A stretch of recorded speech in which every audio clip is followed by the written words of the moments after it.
hai nơi chăn tẹt bằng hai nơi dục bò bằng hai nơi cùng nứt hoặc luôn anh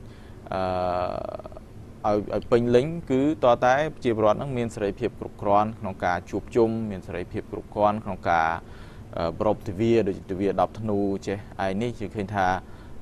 កន្លែងយើងមើលឃើញកន្លែងមួយចំនួននៅក្នុងប្រទេសកម្ពុជារបស់យើងអាជ្ញាធរខ្ញុំគិតថាប្រហែលជាអាជ្ញាធរមិនទាន់មានការយល់ដឹងស៊ីជម្រៅអញ្ចឹងបើគាត់ពេលខ្លះគាត់មិនអនុញ្ញាតឬក៏គាត់មានការរារាំងមិនឲ្យប្រពៃប៉ុន្តែជាក់ស្ដែងយើងមើលនៅក្នុងរាជធានីភ្នំពេញដូចជាថ្ងៃហ្នឹងនឹងមានព្រឹត្តិការណ៍ធំមួយនឹងរាជធានីភ្នំពេញគឺយើងឃើញថាមានការអនុញ្ញាតឲ្យមានការប្រពៃហើយកន្លែងផ្សេងៗជាច្រើនទៀតក៏មានដែរអញ្ចឹងបើសិនជាមានការរារាំងអាហ្នឹងយើងមានថាពាក់ព័ន្ធនឹងបញ្ហាសេរីភាពមិនមានលក្ខណៈល្អប្រសើរអញ្ចឹងបានជាយើងត្រូវការឲ្យមានសេរីភាពទាំងសេរីភាពសារព័ត៌មានទាំងសេរីភាពក្នុងការបង្កើតសមាគមសេរីភាពក្នុងការបង្កើតសហជីពជាដើមសិតតែជាតម្រូវការរបស់ប្រជាពលរដ្ឋហើយតម្រូវការនេះព្រោះអានេះគេថាយើងនិយាយថាហ្នឹងគឺជាសិទ្ធិមូលដ្ឋានរបស់ប្រជាពលរដ្ឋដែលធានាដោយរដ្ឋធម្មនុញ្ញរបស់ប្រជាណាចក្រកម្ពុជារបស់ខ្ញុំផងដែរតែអញ្ចឹងហើយគឺទាំងអស់ហ្នឹងគឺជាចំណុចសំខាន់ដែលយើងជាប្រជាពលរដ្ឋនឹងលើកឡើងក្នុងពេលប្រពៃទិវាសិទ្ធិមនុស្សអន្តរជាតិចាលោកសមរ៉ាតកតងទៅនឹងទិវាសិទ្ធិមនុស្សនេះផងដែរសម្រាប់បញ្ហាសិទ្ធិមនុស្សនៅកម្ពុជាក្នុងនាមលោកតំណាងឲ្យមិត្ត10ធ្នូថាតើលោកយល់យ៉ាងណាដែរចំពោះការគោរពសិទ្ធិមនុស្សនៅកម្ពុជានាពេលបច្ចុប្បន្ននេះចាយើងមើលស្ថានភាពនៅក្នុងប្រទេសកម្ពុជារបស់យើងវាមានចំណុចមួយចំនួនដែលវាមានលក្ខណៈល្អប្រសើរហើយមួយចំនួនក៏វាទាមទារវានៅមានលក្ខណៈដែលទាមទារឲ្យ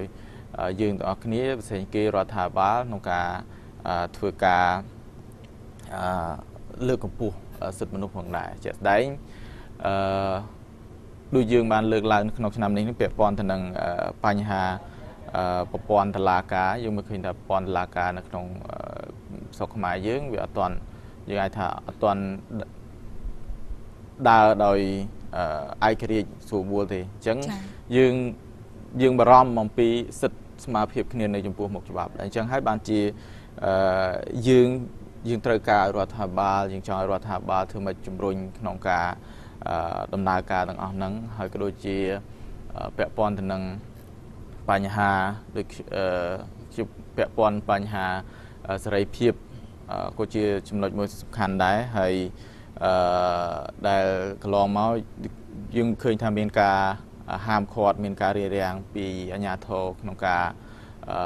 ជួបជុំក្នុងការបញ្ចេញមតិផ្សេងៗនេះយើងឃើញថាជាចំណុចមួយដែលយើងអាចថាវាលក្ខណៈដើរថយក្រោយបន្តិចចំពោះពាក់ព័ន្ធនឹងសេរីភាពហើយយើងឃើញថាច្បាប់នៅក្នុងប្រទេសកម្ពុជារបស់យើងមួយចំនួនក៏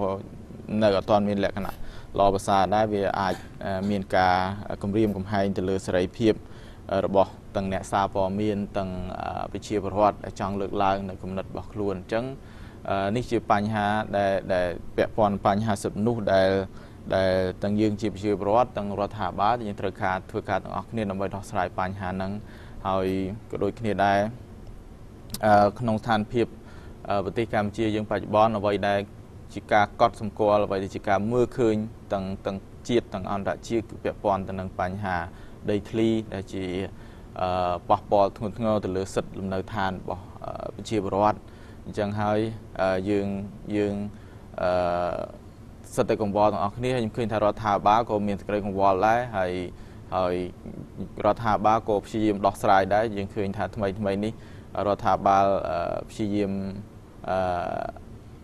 បោះវែងដីធ្លីដើម្បីចែក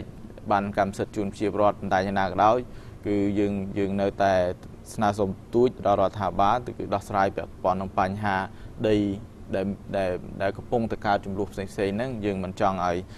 បញ្ហារបស់ហ្នឹងវានៅរ៉ាំរ៉ៃបន្តទៀតអញ្ចឹងអានេះគឺជាបញ្ហាដែលយើងត្រូវធ្វើការហើយយើងផ្សេងគេរដ្ឋាភិបាលអ្នកដើរតួនាទីសំខាន់ក្នុងការដោះស្រាយបញ្ហាសិទ្ធិមនុស្សទាំងអស់ហ្នឹង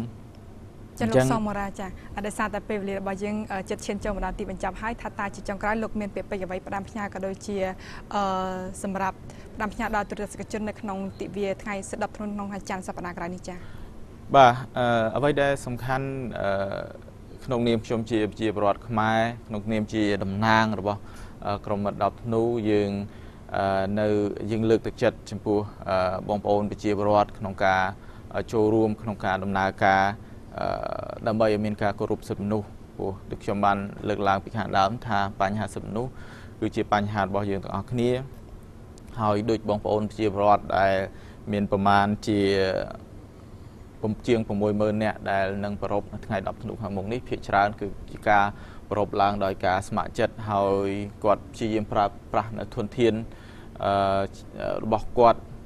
ក៏ដូចជាមានការជួយ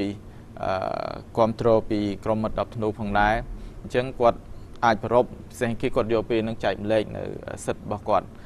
ទាំងអស់គ្នានៅមូលដ្ឋាននៅកន្លែងគាត់រស់នៅទាំងអស់គ្នាអញ្ចឹងយើងចង់ឲ្យមានការចូលរួមទាំងអស់គ្នាទាំងស្ថាប័នឯកជនទាំងអង្គការក្រៅរដ្ឋាភិបាលទាំងសង្គមស៊ីវិលទាំងរដ្ឋាភិបាលយើងធ្វើការទាំងអស់គ្នាដើម្បីឲ្យមានការគោរពសិទ្ធិមនុស្សទាំងអស់គ្នាដើម្បីលើកកម្ពស់សិទ្ធិមនុស្សហើយនិងប្រជាធិបតេយ្យនៅក្នុងប្រទេសរបស់យើងទាំងអស់គ្នាបាទចា៎ជាចុងក្រោយខ្ញុំសូមថ្លែងអំណរគុណដល់លោកស Mora ដែលបានចំណាយពេលវេលាចូលរួមនៅក្នុងកម្មវិធីរបស់យើងផងដែរចា៎